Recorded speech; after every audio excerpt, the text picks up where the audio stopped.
जब तक कोई देश अपनी डिफेंस नीड्स में कैपेबल तथा सेल्फ रिलायंट नहीं होता, तब तक उसकी आजादी पूरी तरह से नहीं मानी जा सकती। जब तक हम अपनी सुरक्षा के लिए इंपोर्ट पर डिपेंडेंट रहेंगे, तब तक कहीं न कहीं हमारी आत्मशक्ति में अधूरापन रहेगा ही। अगर हम अपने हथियार और रक्षा उपकरण विदेशों से खरीदते हैं, तो इसका मतलब है कि हम अपनी सुरक्षा को आउटसोर्स कर रहे हैं और उसे किसी और के भरोसे छोड़ रहे हैं। यह बात लॉन्ग रन में सही नहीं हो सकती। हमारी सरकार ने इस विषय पर गंभीरता से सोचा और आत्मनिर्भरता हासिल करने का निर्णायक कदम भी उठाया है। आप सब तो जानते ही हैं कि देश में पहले से ही ऑर्डिनेंस फैक्ट्रीज का एक इंडिजिनस सिस्टम रहा है और इन फैक्ट्रीज ने एक समय पर बेहतरीन काम किया और देश की सुरक्षा जरूरतों को पूरा करने में बहुत ही अहम भूमिका निभाई भी है। इनके अलावा हमारे पास डिफेंस पीएसयूज का भी एक मजबूत इकोसिस्टम पहले से ही है।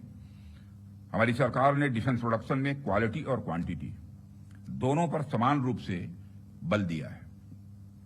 इसी दिशा में कई क्रांतिकारी कदम उठाए गए, जिनमें से कुछ महत्वपूर्ण कदमों का उल्लेख मैं यहां करना चाहूंगा।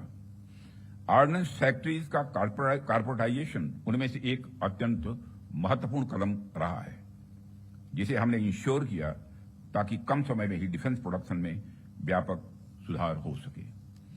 यहां मैं जरूर बताना चाहूंगा कि ऑर्डिनेंस फैक्ट्रीज का कॉर्पोरेटाइजेशन हमारे लिए कोई बहुत सरल प्रक्रिया नहीं थी।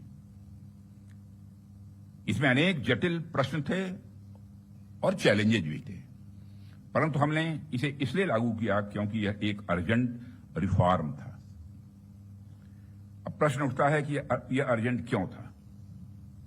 इसका एक बड़ा कारण था क्वालिटी।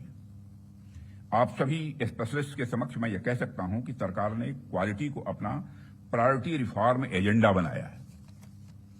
हमने क्वालिटी इंप्रूवमेंट को ही टारगेट करते हुए ऑर्डिनेंस फैक्ट्रीज का कॉर्पोरेटाइजेशन किया।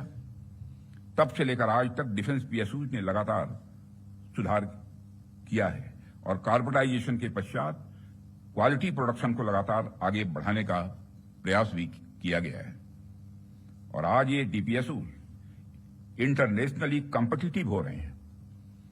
आज ये अपने रिसर्च एंड डेवलपमेंट पर भी अच्छा फोकस कर रहे हैं। आज ये ऑर्गेनाइजेशन पहले से कहीं ज्यादा वाइब्रेंट और एक्सपोर्ट ओरिएंटेड हो रहे हैं। वैसे तो अभी कुछ कार्य बाकी है, पर मैं इतना जरूर आश्वस्त हूं कि जिस प्रकार पब्लिक सेक्टर में रिफॉर्म के लिए हम प्रयासरत हैं, वह हमें आने वाले समय में काफी अच्छे रिजल्ट्स देने वाला है।